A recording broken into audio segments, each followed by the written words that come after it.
मोक्षमार्गस्य नेतारम् भेत्तारं कर्मभूव्रताम् ज्ञातारं विश्वतत्त्वानां वन्दे तद्गुणलब्धये वन्दे तद्गुणलब्धये। मोक्षमार्ग के नेता एवं कर्म पर्वतों के भेदक और विश्व के सब तत्वों के ज्ञायक चेतन संवेदक सद्गुण आप समान प्राप्त हो यही भावना भा कर दे विनय पूर्वक करूं वंदना बारंबार जिनेश्वर की बारंबार जिनेश्वर की।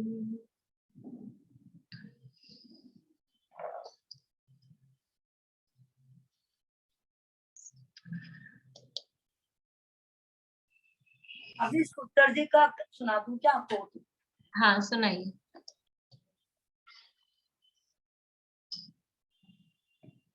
तत्वार्थ सूत्र में नवा अध्याय अपना चल रहा है या बस चल गया है, आज पूर्णता की ओर है, संपन्न हो जाएगा। कोशिश यही है कि आज पूरा हो जाए। और इसमें अंतिम सूत्र, अंतिम जो 2 सूत्र हैं, अंतिम 2 सूत्रों में मुनिराजों का भेद बता रहे हैं, निर्ग्रंथ मुनिराजों के प्रकार। कितने प्रकार के मुनिराज यहाँ बताए हैं? निर्ग्रंथ मुनिराजों के कितने भेद बताए हैं? 5। कौन कौन से 5 हैं? नाम बता सकते हैं? कांता आंटी बोलिए 5 नाम। पुलाक, बकुश, कुशील, निर्गंत, स्नातक। बढ़िया, बहुत बढ़िया। बोलिए आंटी। पुलाक, बकुश, कुशील, निर्ग्रंथ, स्नातक।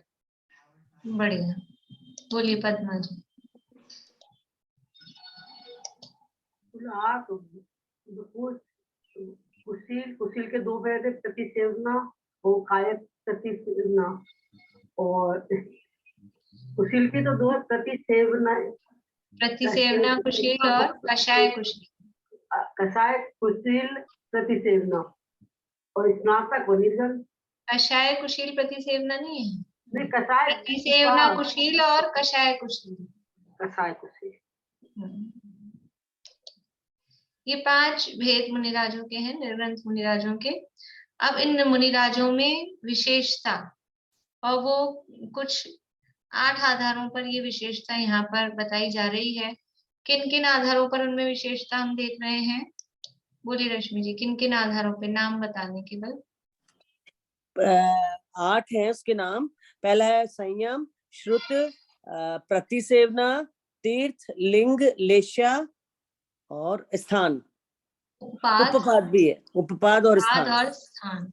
इनके आधार पर इनमें विशेषता या अंतर जो भी है, एक कंपैरिजन उसमें अपन देख रहे हैं। संयम के आधार पे संयम का मतलब है जो 5 प्रकार के चारित्र अपन ने देखे थे, सामायिक, छेदोपस्थापना, परिहार विशुद्धि, सूक्ष्म सांप्राय और यथाख्यात। तो 5 में से किनके कौन सा संयम पाया जाता है, उस आधार पे यहाँ पे अंतर देखा है। इसके बाद में श्रुत के आधार पर, तो श्रुत का क्या अर्थ किया है यहाँ पर? श्रुत के आधार पर जो विशेषता देखी है, श्रुत का अर्थ शशि जी। श्रुत पे तो मतलब वो उसको कितना ज्ञान है द्वादशांग का। हाँ, ज्ञान श्रुत के आधार पे मतलब उनको कितना ज्ञान हो सकता है, द्वादशांग का कितनी पाठी। हाँ, ज्ञान के आधार पर और अंगों का, द्वादशांग का जो ज्ञान है उसके आधार पर उनमें अंतर देखा है। प्रतिसेवना का क्या अर्थ है?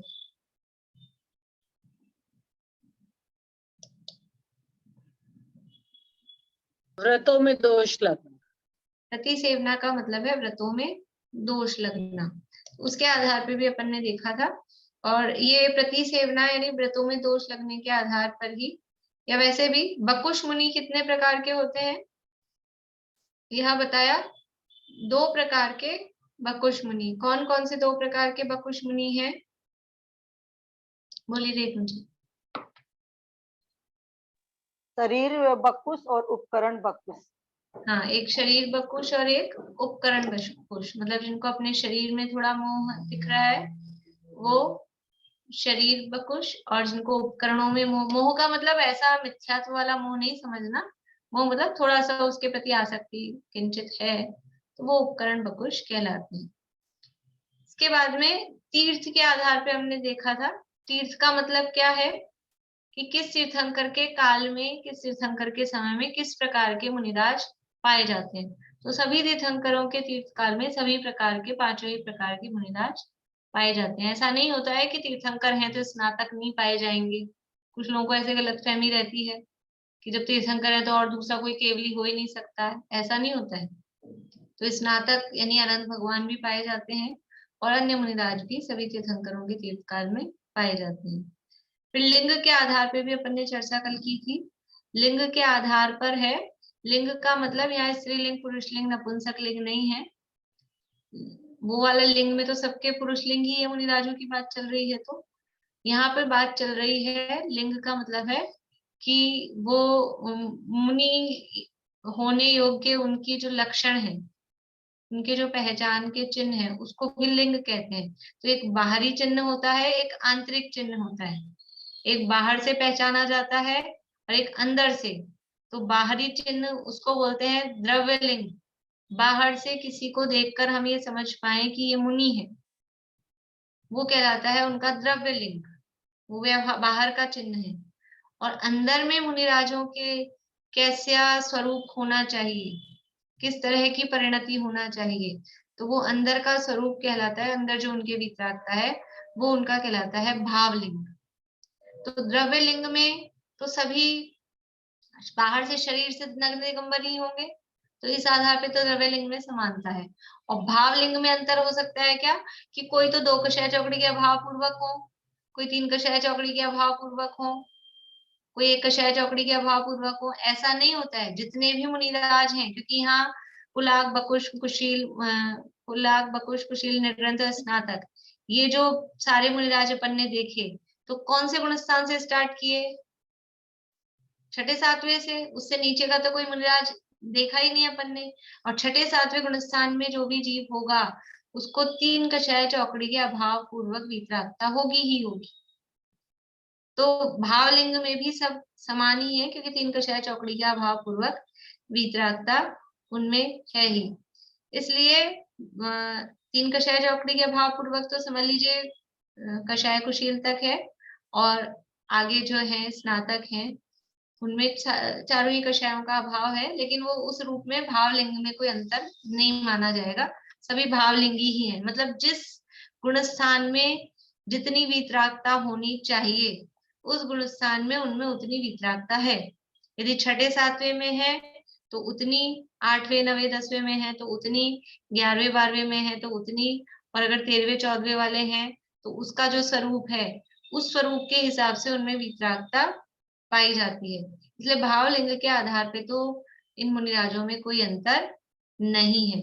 इसलिए कहा कि भावलिंग की अपेक्षा से तो 5 ही निर्ग्रंथ भावलिंगी हैं, क्योंकि सभी सम्यक दृष्टि और संयमी होते हैं। मतलब सभी सम्यक दृष्टि और संयमी। अपने को देखो, आपको ये प्रश्न हो सकता है कि भावलिंग के आधार पे अंतर दिख रहा है ना, कि जो स्नातक है उनके तो सारी कषायों का अभाव है, जो निर्ग्रंथ है उनके भी सारी कषायों का अभाव है, लेकिन जो पुलाक बकुश कुशील हैं उनके तो अभी संचलन तो बाकी है।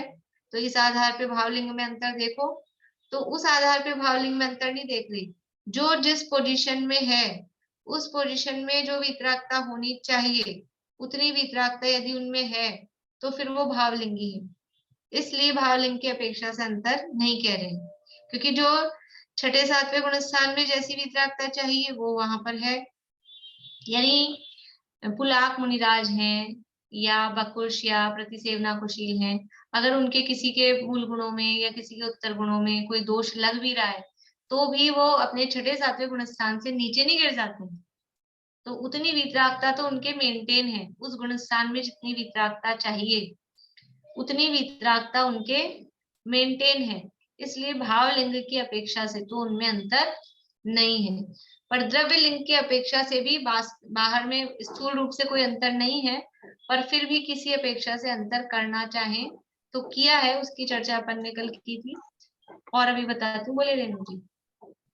और द्रव्य लिंग की चर्चा की थी कि मैं वही पूछ रही थी कि बोली मिथ्या दृष्टि जो ये पहले गुण स्थान वर्ती भी द्रव्य लिंगी मुनिराज हो सकते हैं ना, जो बाहर से द्रव्य लिंगी वो पहले गुण स्थान में भी हो सकते हैं। तो यहाँ पे गुण स्थान के हिसाब से यहाँ अपनी बात वही तो मैं बोलती हूँ, वही मैं बोल रही हूँ, यहाँ उस वो अपेक्षा नहीं मानी जाएगी ना, वही मैं बोल रही हूँ। हाँ, वो यहाँ अपेक्षा नहीं मानी जाएगी। यहाँ केवल इन पांचों में देखना है, कुलाक, बकुश, कुशील, निर्ग्रंथ और स्नातक। इन पांचों में से कोई मिथ्या दृष्टि है क्या?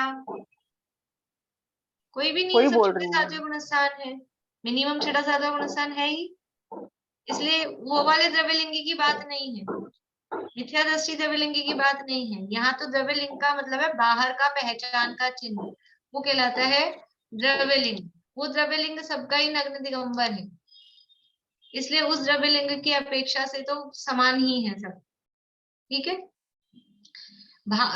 लेकिन फिर भी द्रव्यलिंग में अंतर देखना हो तो एक अंतर तो ये बताया कि जो स्नातक मुनिराज हैं यानी जो अनंत भगवान है उनके पीछे कमंडल नहीं होते। इसके अलावा भी मैंने कल आपको और दो बताए थे, तीर्थंकर मुनिराज होते हैं या परिहार विशुद्धि चारित्र के धारी जो मुनिराज होते हैं उनको भी, तीर्थंकर मुनिराज को तो पीछे और कमंडल दोनों की जरूरत नहीं होती है, क्योंकि उनके भी शरीर से जीवों की विराधना नहीं होती, इसलिए पीछे की आवश्यकता नहीं है। और उनके निहार होता ही नहीं, जन्म से ही आहार करते हैं लेकिन मलमूत्र आदि निहार उनके होता नहीं है, इसलिए कमंडल की भी उनको आवश्यकता नहीं होती। और जो परिहार विशुद्धि चारित्र के धारी मुनिराज हैं उनको भी पीछे की आवश्यकता नहीं होती। और अगर यदि इस तरह की रिद्धि और है तो कमंडल की भी आवश्यकता, यदि निहार नहीं होता हो तो कमंडल की भी आवश्यकता नहीं होती। ये तो उपकरण है संयम और शुद्धि के, और जिनको उनकी आवश्यकता नहीं है तो वो नहीं भी रखें तो भी वो चलता है। तो बाहर में किसी के पीछे कमंडल में ये अंतर हो सकता है। इसके अलावा शरीर की ऊंचाई, रंग, रूप, ये इन सब बातों के आधार पे तो अंतर हो ही सकता है कि किसी का आकार कैसा है, किसी का आकार कैसा है, तो वो उसको भी द्रव्य लिंग के अंतर्गत लेंगे। और प्रवृत्ति रूप लिंग में मतलब प्रवृत्ति किसकी किस रूप से हो रही है, कैसे चल रहे हैं, कैसे उठ रहे हैं, बैठ रहे हैं, उस आधार पे वो बाहर में लिंग में अंतर हो सकता है। आवाज में अंतर, किसी की बोलने की टोन में अंतर, किसी की चलने की स्टाइल में अंतर, तो वो सबको द्रव्यलिंग के अंतर्गत लेके उस रूप में अंतर कह सकते हैं। लेकिन जो मोटा मेन जो द्रव्यलिंग है बाहर में नग्न दिगंबर दशा, उसमें किसी में अंतर नहीं है। बोलिए सुल्तान जी। मैं ये पूछ रही थी, जैसे तीर्थंकर मुनि बनते हैं तो पीछे कमंडल नहीं लेते क्या वो? हाँ, उनको पीछे कमंडल की आवश्यकता नहीं होती है। पंचकल्याणकों में जो दिखाते हैं कि वे पीछे कमंडल है तीर्थंकर प्रतिमा, मतलब जब पंचकल्याणक होता है ना तो मुनि बने, तो वहां वो इसलिए रखते हैं एक परंपरा के लिए, प्रतीक के लिए, कि मुनि पता कैसे चलेंगे प्रतिमा में कि ये मुनिराज है, इसलिए। बाकी तीर्थंकर मुनिराजों को पीछे कमंडल की आवश्यकता नहीं होती। जैसे गंधर्व मुनिराज हैं, 63 रिद्धि के धारी होते हैं, उनको भी आवश्यकता नहीं है रिद्धियों के धारी। जो भी रिद्धिधारी मुनिराज वगैरह होते हैं, इस तरह की रिद्धियां हैं, तो उनके शरीर से विराधना यदि जीवों की नहीं होती है तो नहीं है आवश्यकता, नहीं रखें। अभी देखिए आगे, लेश्या, पेज नंबर है 394। लेश्या के आधार पे क्या बात करते हैं? लेश्या किसे कहते हैं पहले तो ये पता है कि नहीं आप लोगों को? लेश्या किसे कहते हैं और लेश्या कितनी होती है, किन किन को नहीं पता? या तो आप हाथ खड़ा कर दें, नहीं पता, नहीं तो फिर मैं पूछूंगी। नहीं पता जिनको वो हाथ खड़ा करें। लेश्या किसे कहते हैं और लेश्या कितनी होती है?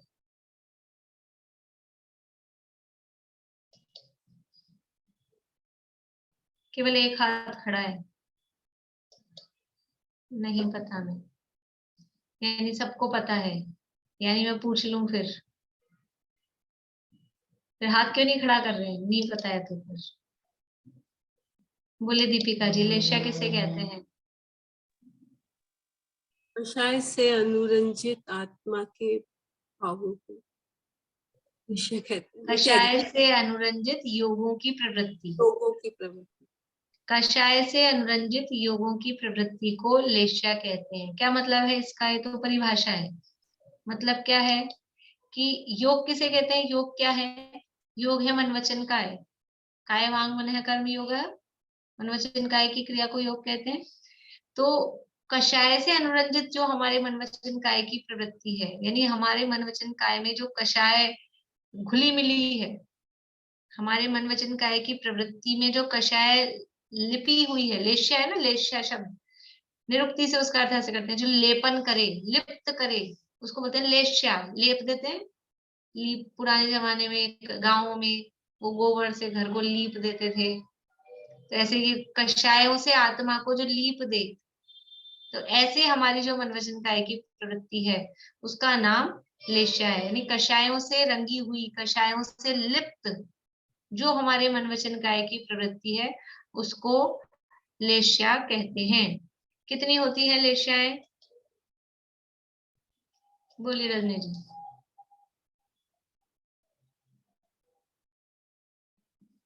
छह होती है। कौन कौन सी? नील, कापोत, पीत, शुक्ल, चलिए निशा जी बोलिए। मैम लेशा दो प्रकार की होती है, द्रव्य लेशा और भाव्य लेशा। द्रव्य लेशा 6 प्रकार की होती है, कृष्ण, नील, कपोत, पीत और पद्म और शुक्ल।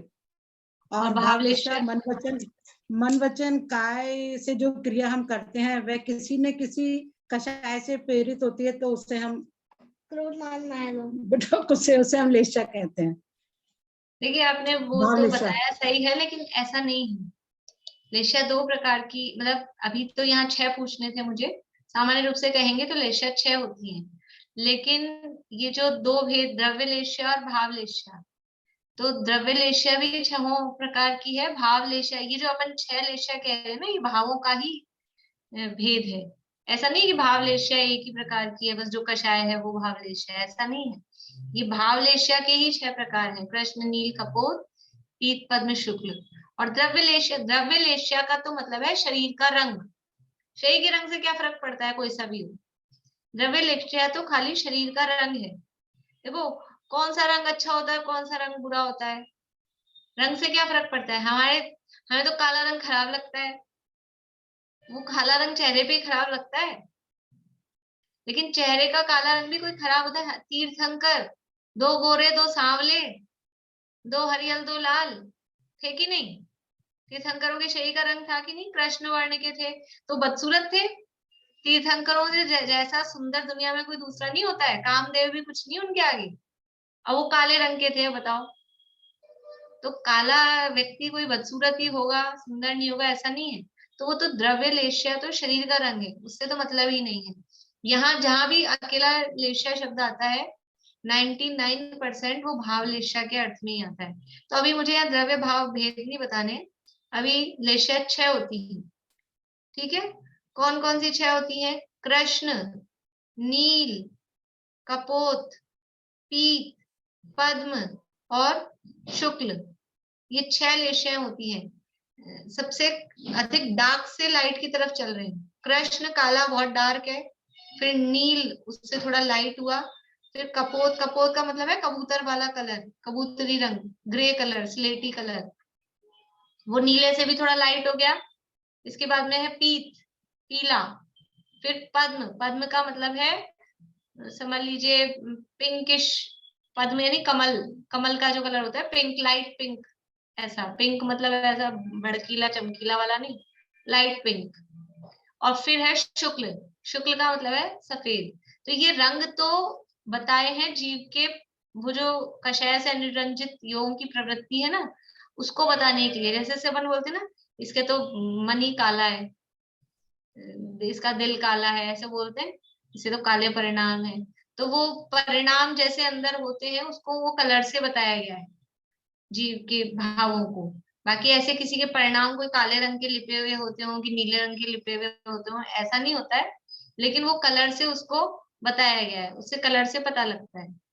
तो अब यहाँ लेशिया के आधार पे देख रहे हैं कि किन मुनिराजों में कौन सी लेशिया पाई जाती है। ठीक है, ज्यादा अपने को लेशिया का डिटेल नहीं करना है। लेशिया का प्रकरण तत्वार सूत्र में ही दूसरे अध्याय में भी था औद्योगिक भावों के अंतर्गत, और चौथे अध्याय में भी दिया, चौथे अध्याय में दिया है यहाँ पर। आप लोग इस बड़ी बुक को तो देख लीजिए, उसमें चित्र भी बना है चौथे अध्याय में लेशिया का। कोई मुझे पेज नंबर बता दीजिए, मैं सबको बता दूं। रेणु जी आप पूछिए जब तक। मैं बोली मैम, द्रव्य लेशा तो एक ही होती है ना जो जीवन भर रहती है, उस जो शरीर का रंग होता है। अभी आपने कहा ना 6 तरह की द्रव्य लेशा भी होती है। तो 6 तरह की तो अलग अलग लोगों में तो 6 तरह की पाई जाएगी ना, तो 6 तरह की कहेंगे। एक जीव के लिए 6 एक तरह ही के है। होंगे, अरे एक जीव 6 के तरह एक के ही रंग होंगे शरीर में। एक जीव में एक 6 तरह के रंग होते हैं ना, पांचों ही वर्ण एक होते हैं। तो सब, मैं यहाँ नाना जीवों की अपेक्षा कथन कर रही हूँ ना, ऐसे थोड़ी ना कहूंगी कि एक ही होती है लेशिया। नहीं, मैं यहाँ नाना जीवों की अपेक्षा कर रहे हो, फिर भी हाँ, वर्ण तो 6 नहीं बोले जाएंगे ना, वो बोल रही हूँ मैं। अगर नाना जीवों की अपेक्षा भी, वो पूछ रही हूँ। तो वर्ण के भेद नहीं कर रहे ना, यहाँ पे हम लेशिया के भेद कर रहे हैं। मतलब द्रव्य लेशा एक ही बोला जाएगा ना, द्रव्य लेशा को तो एक ही बोला जाएगा, ये पूछ रही हूँ। जैसे भाव लेशा 6 बोला जा रहा है, वैसे द्रव्य लेशा एक ही बोली जाएगी ना। नहीं, द्रव्य लेशिया भी 6 होती है। ये पेज नंबर कुछ लोग मुझे 178 बता रहे हैं, कुछ 180 बता रहे हैं, मतलब 178, 179, 180 पे ये। और ये बुक में पीछे आगे भी कहीं ये चित्र भी दिया है, ये दिखा रहे हैं। देखिए आंटी, मैं आपको हाईलाइट कर देती हूँ। ये बुक में एकदम लास्ट पेज पर है। हाँ, ये लास्ट पेज पे शटलेशिया का चित्र बना है। ये तो चित्र है, इसके अलावा वो वर्णन दिया है। 180 पेज है या 178 पेज है, वहां बुक में बीच में भी ये चित्र है। ये देखिए अंकल आप दिखा रहे हैं, लक्ष्मी चंद्र अंकल आप पेज नंबर दिखा दीजिए। 1 मिनट अनम्यूट करती हूँ मैं आपको। बिल्कुल दिखा दियो पेज। अनम्यूट नहीं हो पा रहे आप, 1 मिनट रुकिए, अनम्यूट करके बताइए।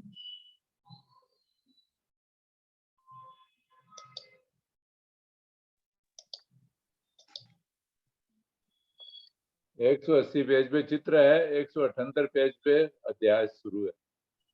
हाँ, वो उसका वर्णन उसके आस मतलब 178, 69, 80 इन पेजों पे वो वर्णन दिया है लेशिया का। तो अब जिनको और डिटेल में पढ़ना हो सारा, वो वहां से पढ़ सकते हैं। अभी अपन यहाँ केवल लेशियाओं के आधार, मतलब 5 निराजों में किन में कौन सी लेशिया पाई जाती है। ठीक है, तो अब एक सामान्य नियम पहले क्या है देखिए। सामान्य नियम क्या है लेशिया का, गुण स्थानों में किस गुण स्थान में कौन सी लेशिया पाई जाती है। तो चौथे गुण स्थान तक 6 लेशिया पाई जाती है। सामान्य सा आपको डिवाइडेशन बता रही हूँ, बस बहुत डिटेल में नहीं। चौथे गुण स्थान तक 6 लेशिया पाई जाती है, यानी पहले, दूसरे, तीसरे, चौथे गुण स्थान में। कृष्ण लेशिया भी, नील, कपोत, पीत, पद्म, शुक्ल, भाव लेशिया की ही बात चल रही है यहाँ पे, द्रव्य लेशिया की बात नहीं।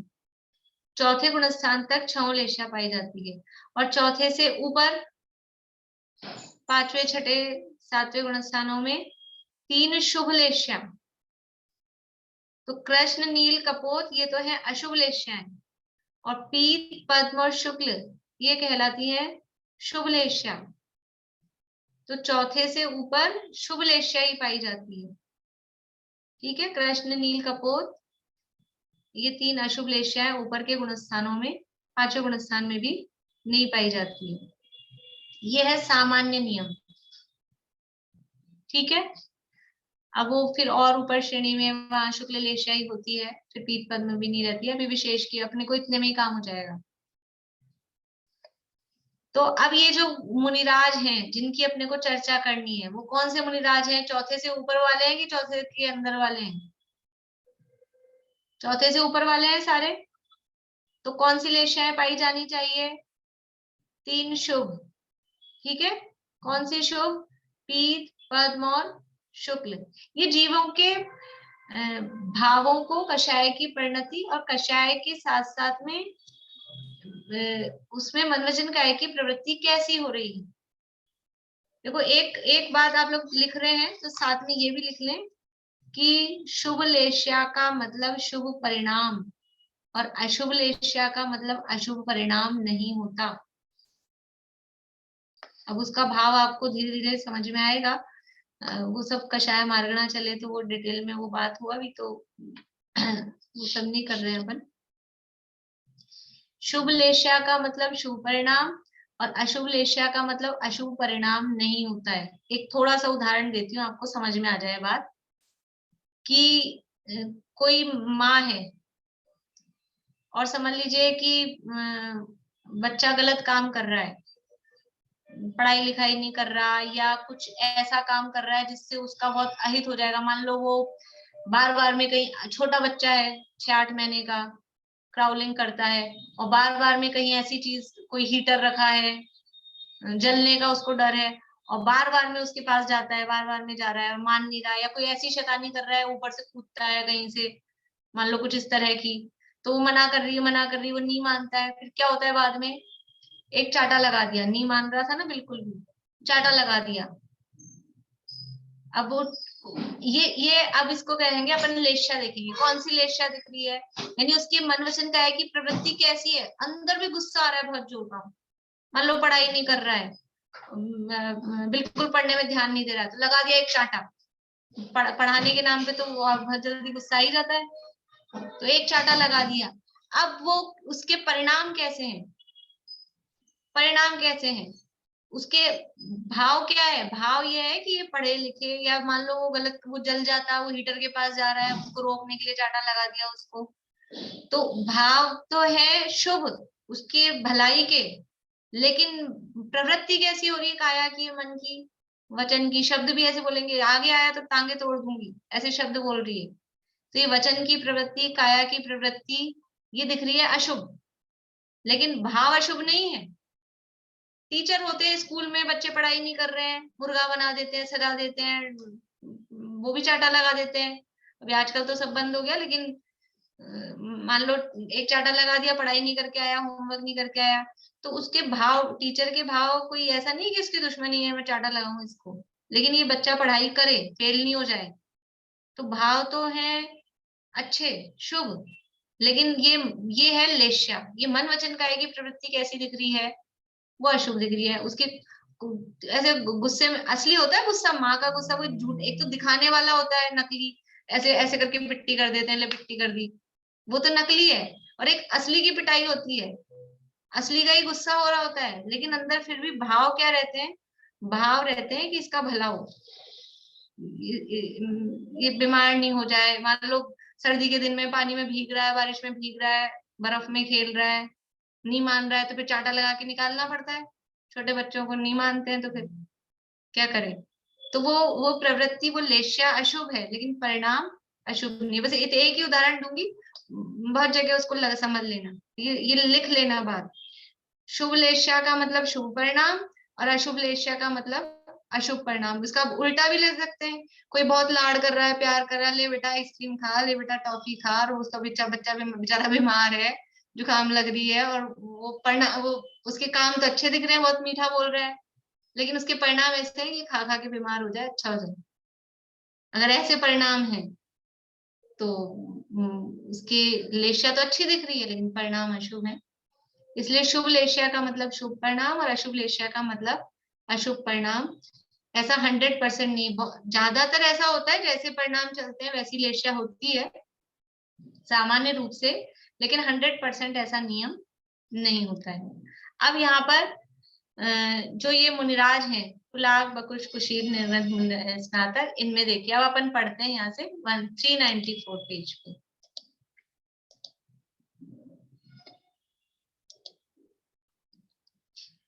पुलाक के 3 शुभ लेश्याएं ही होती हैं। पुलाक मुनिराज के 3 शुभ, कौन सी है 3 शुभ?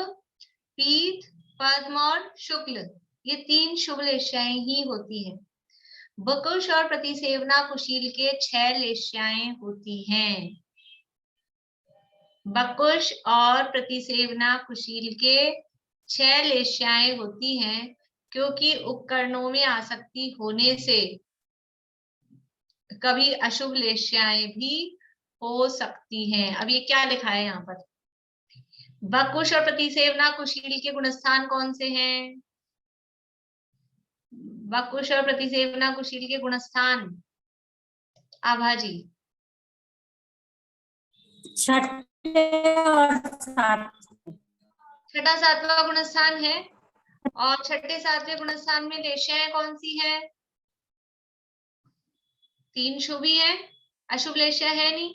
और यहाँ कह रहे हैं 6 लेश्याएं हो सकती हैं, तो समझ लीजिए इसको ये अपवाद रूप कथन है। सामान्य रूप से ऊपर के गुणस्थानों में अशुभ लेश्याएं नहीं होती, और इसका एक मतलब कुछ मुनिदार ऐसे भी मानते हैं कि वहां अशुभ लेश्या नहीं होती। ये तो ये राजवार्तिक वगैरह में दिया है, ये मूल में यही दिया है कि 6 लेश्याएं होती हैं, लेकिन अन्य आचारों के हिसाब से वहां 6 लेश्याएं नहीं भी होती हैं, 3 शुभ ही लेश्या होती है। अब वो 6 लेश्याओं का कारण क्या कहा है कि बकुश मुनिराज है ना, बकुश मुनिराज को अपने शरीर से उपकरणों से वो आसक्ति है, और आसक्ति के कारण उनको कभी मान लीजिए उनका प्रिय कमंडल था, उनकी प्रिय पीछी थी और वो गुम गई, कोई और उठा के ले गया, तो कदाचित उनको आर्त ध्यान हो सकता है।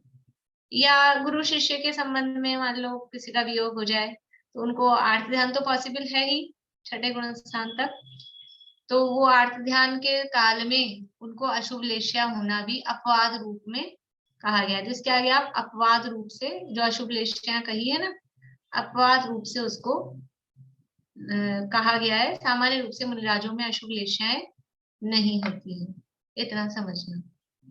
तो पुलाक के 3 शुभ लेश्या है, बकुश और प्रतिसेवना कुशील के 6 लेश्याएं होती हैं, और कषाय कुशील के कृष्ण और नील के सिवाय बाकी की 4 लेश्याएं होती हैं। कृष्ण और नील के अलावा बाकी की 4 कौन सी बची? कृष्ण और नील लेश्या के अलावा फिर 4 कौन सी बची हैं? बोलिए सुनीता जी। कापोत, पीत, पद्म, शुक्ल। बढ़िया, कापोत, पीत, पद्म और शुक्ल। अब इसमें से कपोत लेश्या है, वो भी अशुभ है, तो उसको भी वही अपवाद रूप में समझना कि अब कौन से मुनिराज की कही है? कषाय कुशील, और कषाय कुशील कहाँ तक कहे हैं? 10वें। तो 10वें गुणस्थान में नहीं समझना, नीचे के गुणस्थानों में ऐसा कुछ कदाचित हो, तो ये अपवाद रूप से ही समझना, कदाचित कहीं हो सकती है, सामान्य रूप से नहीं होती। निर्ग्रंथ और स्नातक के एक शुक्ल लेश्या ही होती है, और अयोग केवली, अयोग केवली कौन से गुणस्थान में होते हैं? अयोग केवली कौन से गुणस्थान में होते हैं? बोलिए भाई, कांता आंटी बता दें। 14 गुणस्थान। 14वें गुणस्थान में। दीपिका जी, अयोग केवली 14वें गुणस्थान का नाम है, सिद्धों का नहीं। सिद्ध होते हैं गुणस्थानातीत, ठीक है ना। अयोग केवली 14वें गुणस्थान वर्ती है, और 14वें गुणस्थान में कोई भी लेश्या नहीं होती। 13वें गुणस्थान तक लेश्या कही है, वो शुक्ल लेश्या। तो स्नातकों के और निर्ग्रंथों के एक शुक्ल लेश्या होती है, और कषाय कुशील के कृष्ण और नील के सिवाय बाकी की 4 लेश्या कही गई है। पर इसमें ये समझना, जो अशुभ लेश्याएं जहाँ कही है वो छठे सातवें गुणस्थान के अंदर ही समझना। श्रेणी के काल में तो शुक्ल लेश्या ही होती है, वहां शुक्ल ध्यान वगैरह होते हैं, तो वहां अशुभ लेश्याओं का काम नहीं है। इस तरह से ये लेश्या के आधार पर हमने इनमें अंतर देखा है। क्या बात होगी? नहीं, ये कसाई कुशील के 6 से 10 तक होती है, तो इस पे प्रतिसेवना की 6 से 7 ही होगी। प्रतिसेवना के तो 6 से 7 ही है, कषाय कुशील के गुणस्थान 6 से 10 हैं, लेकिन जो यहाँ पर कहा है ना कषाय कुशील के कृष्ण और नील के सिवा बाकी 4 लेश्या, तो ऐसा नहीं समझना 10वें गुणस्थान में कपोत लेश्या हो रही है, ऐसा नहीं समझना, ठीक है ना। वो 8वें 9वें 10वें में तो शुक्ल लेश्या ही है, ये कपोत लेश्या यदि अपवाद रूप में कही है तो 6ठे 7वें में ही समझना। ठीक, ये पर हो गया भाभी, यही पूछ रही थी 8वें 9वें 10वें में भी शुक्ल लेश्या ही होती है ना केवल? हाँ। ये अयोग केवली और सिद्ध में फिर क्या फर्क होता है? अयोग केवली 14वां गुणस्थान है, अभी 85 कर्म प्रकृतियां बाकी हैं, अभी शरीर सहित हैं। हाँ, शरीर भी है। हाँ, सकल परमात्मा है, शरीर सहित है, 85 कर्म प्रकृतियां हैं, उनका नाश करते हैं उस गुणस्थान में।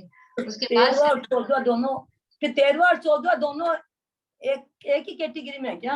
एक कैसे 13वां है सयोग केवली, हाँ, 14वां है अयोग केवली। केवली, पर दोनों अनंतों के हैं, दोनों अनंत भगवान के गुणस्थान। गुणस्थान अनंत दशा तक ही है, सिद्धों पे गुणस्थान नहीं होता। दोनों अनंत है, सयोग केवली योग केवली।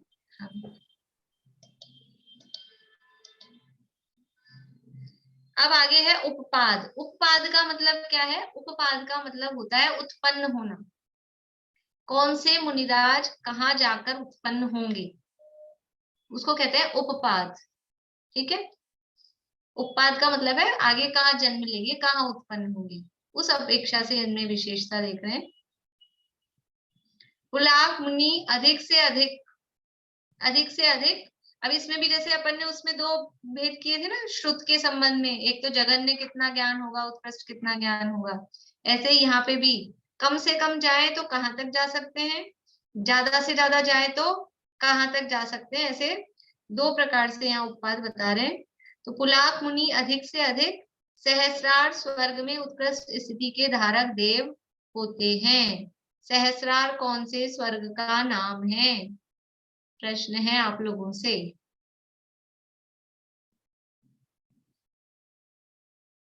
आप लोग लिपसिंग करेंगे ना तो भी मैं समझ जाऊंगी, मुझे समझ में आ रहा है, मीना चाची सही बोल रहे हैं, मुंह से बोलिए आप लोग, वैसे ही मेरे को आवाज आएगी यहाँ पे, ऐसा अपना क्या कनेक्शन है, मैं आपके अंदर की आवाज सुन लेती हूँ, इसलिए आप बोलेंगे तो समझ में आएगा। बोलिए सुधा जी, सहस्रार कौन से स्वर्ग का नाम है? 11वें 11वें एक का ही होगा, या तो 11वें का या 12वें का। 11वें का या नहीं 12वें का। अभी आप तो संशय की स्थिति में ये है कि ये है।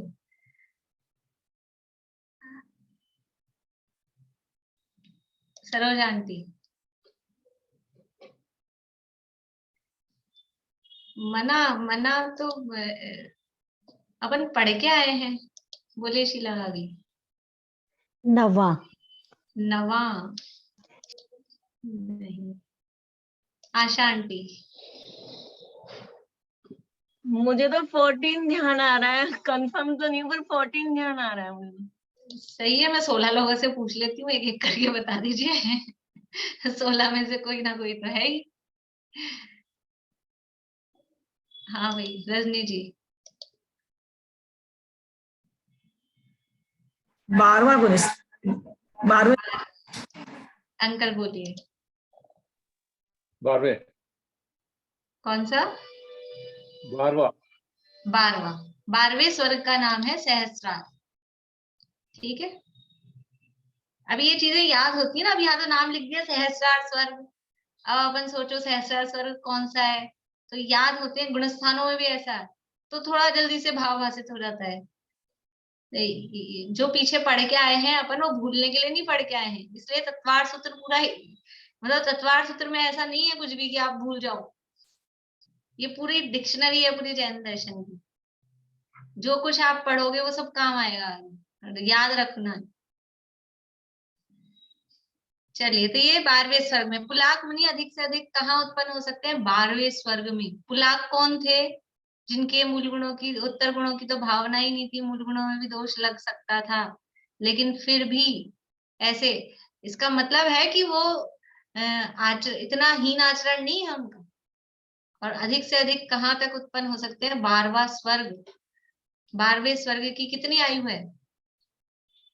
अभी तो स्वर्ग के नाम ही नहीं पता। उत्कृष्ट स्थिति के धारक कितनी स्थिति हो सकती है? निकालिए आपका पीछे चौथा अध्याय।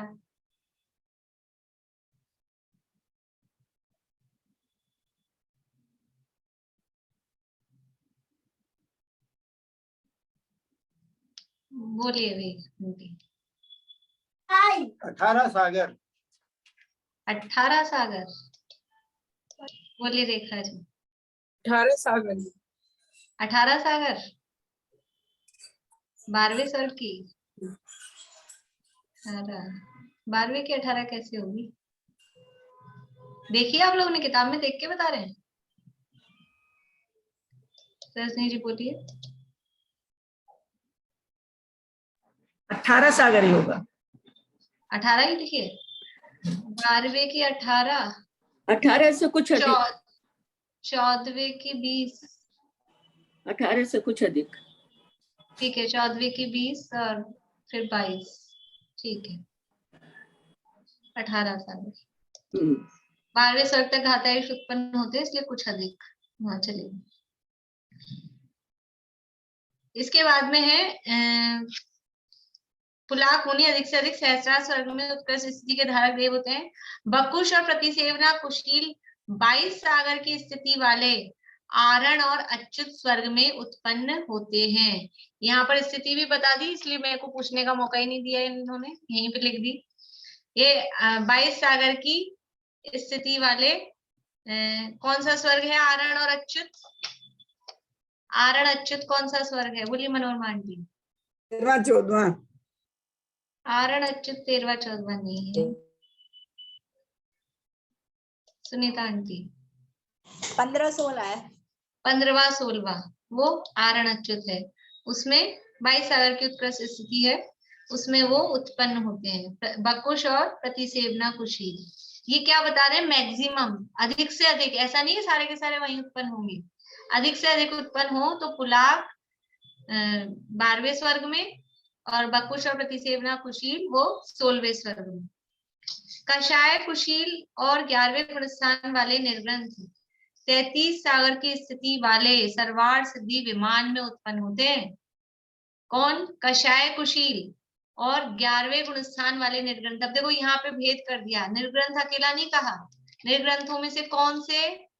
जो उपशांत मोह 11वें गुणस्थान वाले निर्ग्रंथ हैं। 12वें वालों का क्या होगा? वो कहाँ उत्पन्न होंगे? सर्वार्थ सिद्धि से भी ऊपर कहाँ जाएंगे वो?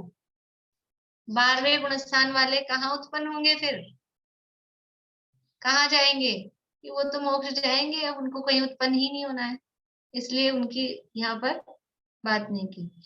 कषाय कुशील और 11वें गुणस्थान वाले निर्ग्रंथ 33 सागर की स्थिति वाले सर्वार्थ सिद्धि विमान में उत्पन्न होते हैं और कम से कम उत्पन्न हो तो इन सबकी उत्पत्ति कम से कम सौधर्म कल्प में होती है। कम से कम मिनिमम उत्पन्न होंगे तो वैमानिकों में ही उत्पन्न होंगे, इसलिए पहले सौधर्म स्वर्ग यानी कम से कम उत्पन्न होंगे तो पहले स्वर्ग में, अधिक से अधिक उत्पन्न होंगे तो पुलाक 12वें में, बकुश और प्रतिसेवना कुशील वो 16वें में और 11वें गुणस्थानवर्ती और कषाय कुशील वो सर्वार्थ सिद्धि में मैक्सिमम जाए तो। और जो 12वें गुणस्थानवर्ती निर्ग्रंथ और स्नातक हैं वो तो मोक्ष जाते हैं, उनका उपपाद नहीं है, उनकी तो निर्वाण है, उसको निर्वाण कहेंगे, उपपाद नहीं करेंगे। इस तरह से ये उपपाद की बात हुई। अब है अंतिम स्थान। स्थान की अपेक्षा से इनमें क्या विशेषता है? तो स्थान का मतलब क्या है? रैंक होती ना, रैंक, कौन सा स्थान आया आपका क्लास में, तो ऐसा उसी को बोलते हैं स्थान। लेकिन यहाँ कौन सा स्थान देखना है? यहाँ स्थान है संयम का स्थान। संयम का स्थान का मतलब है, देखो इसको दो तरह से समझ सकते हैं। एक तो सरल तरीका है, 1 मिनट में हो जाएगा, और एक में थोड़ा सा दिमाग लगाना पड़ेगा आप लोगों को। कौन सा तरीका बताऊं, पहला कि दूसरा?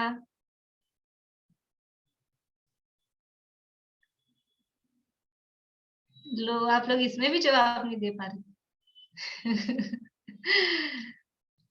चलिए दोनों बता दूंगी, क्योंकि दूसरे के लिए लोगों ने उंगली उठाई है, पहले के लिए तो किसी ने उंगली उठाई नहीं, क्योंकि उनको लग रहा है पहले के लिए कैसे कहें।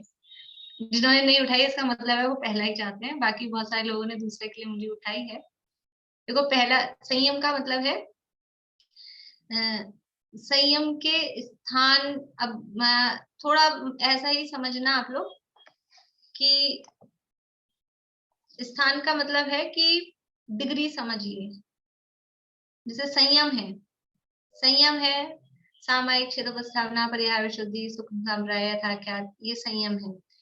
तो उस संयम के भी असंख्यात स्थान होते हैं, मतलब सबका संयम एक सा नहीं है। जैसे कषाय है, कषाय से समझ में आएगा, कषाय कितनी होती हैं? 4, और विस्तार कर दो तो 25, ठीक है ना। तो अभी अपन 4 लेके चलते हैं सामान्य रूप से। तो 4 कषाय क्या सब एक सी होती है? क्रोध ये कषाय है, तो क्या क्रोध एक सा होता है? अभी इसको भी अगर कठिन पड़ता है तो आप छोड़ो। कलर है, 5 रंग होते हैं। लाल रंग, क्या लाल रंग एक सा होता है? अभी रजनी जी ने भी लाल पहन रखा है, रश्मि जी ने भी लाल पहन रखा है, सुनीता जी ने भी लाल पहन रखा है, प्रेमलता जी ने भी लाल पहन रखा है। क्या सबका लाल एक सा है? उसमें वो शेड में डिफरेंस होते हैं ना, उसको बोलेंगे उस डिफरेंस को या स्थान के नाम से कहते हैं। समझ में आ रहा है? जैसे व्हाइट कलर है, तो व्हाइट कलर क्या एक सा होता है? बिल्कुल। एक अपनी व्हाइट साड़ी और कोई सा भी उठा के व्हाइट ब्लाउज, तो वो व्हाइट व्हाइट में ही अंतर हो जाता है। वो एक मतलब उसमें डिफरेंस होता है ना अलग अलग। कुर्ता पजामा हो तो कोई दूसरे का पजामा हो, वो अजीब सा लगता है कि कौन सा सफेद है कौन सा सफेद है। तो इसको बोलते हैं स्थान। जैसे सबका क्रोध और एक ही व्यक्ति का भी क्रोध हर समय एक सा नहीं होता है, अलग अलग लेवल का होता है। तो यहाँ संयम के लेवल के हिसाब से उसके असंख्यात लोक प्रमाण स्थान होते हैं। कषाय असंख्यात लोक प्रकार की होती है। असंख्यात लोक समझ में आता है? एक लोक में कितने प्रदेश होते हैं? लोक के कितने प्रदेश हैं? आज तो बहुत सारा आपका पिछला रिवीजन हो रहा है। बोलिए प्रेमलता जी, लोक में कितने प्रदेश हैं? असंख्यात। असंख्यात पक्का? पक्का या ही है। आनंद? असंख्यात। बढ़िया। लोक में, लोक मतलब लोकाकाश में असंख्यात प्रदेश हैं। तो एक लोक में जितने असंख्यात प्रदेश हैं, एक बार फिर दूसरा लोक लाओ कोई कल्पना में, फिर उसके असंख्यात प्रदेश, फिर तीसरा लोक उसके असंख्यात प्रदेश, ऐसे असंख्यात लोकों के मिला के जितने प्रदेश होंगे उसका नाम है असंख्यात लोक। ठीक है, असंख्यात लोक। तो कषायों के कितने टाइप्स होते हैं? असंख्यात लोक। एक लोक में इतने असंख्यात प्रदेश हैं। इतना बड़ा लोक है 343 घन राजू का, उसमें इतने असंख्यात प्रदेश। ऐसे असंख्यात लोक हो जाएं उतने कषायों के टाइप्स होते हैं। तो जितने कषायों के टाइप्स हैं उन कषायों का जो अपोजिट है, कषायों के अभाव रूप है, वो संयम। वो संयम के भी ऐसे स्थान असंख्यात लोक टाइप के होते हैं। तो वो यहाँ पर भेद बता रहे हैं। तो पहले अपन सरल वाला देखते हैं कि संयम के स्थान मतलब कषायों के आधार पे देखें तो पुलाक बकुश, यहाँ नहीं लिखा है, आप लोग लिख लीजिए। यहाँ तो बहुत सरल, क्योंकि थोड़ा कठिन बात थी तो उन्होंने लिखा ही नहीं, उसको एक लाइन में निपटा दिया। पुलाक बकुश और कुशील दोनों तरह के, यानी सामान्य रूप से कुशील भी लिख सकते हैं। पुलाक बकुश और कुशील ये तीनों तरह के मुनिराज तो हैं कषाय सहित, और निर्ग्रंथ और स्नातक ये मुनिराज हैं कषाय रहित।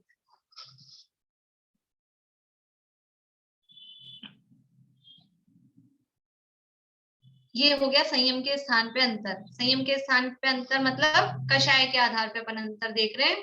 तो पुलाक बकुश और कुशील ये तो कषाय वाले हैं 10वें गुण स्थान तक, तो वो कषाय सहित हैं, और निर्ग्रंथ और स्नातक होते हैं वो कषाय रहित होते हैं। ये तो सरल वाला काम हो गया। ठीक है, अब इनके स्थान बताए गए हैं कि किस तरह से इनके स्थान होते हैं।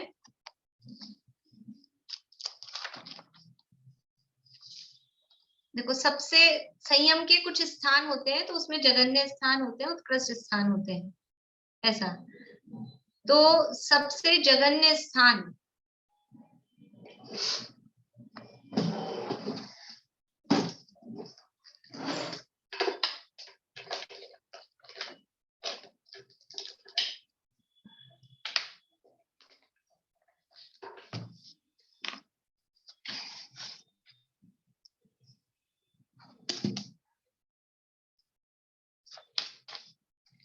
देखो समझो कि ये जैसे कोई वो बनाते हैं ना ग्राफ जैसा, कुछ किया होगा कभी ये काम कुछ आप लोगों ने। तो ये अपन कोई एक ग्राफ बनाते हैं, समझ लीजिए ये यहाँ से आपको दिख रहा है ना, और ये इधर, यहाँ तो अपन लिख रहे हैं संयम के स्थान।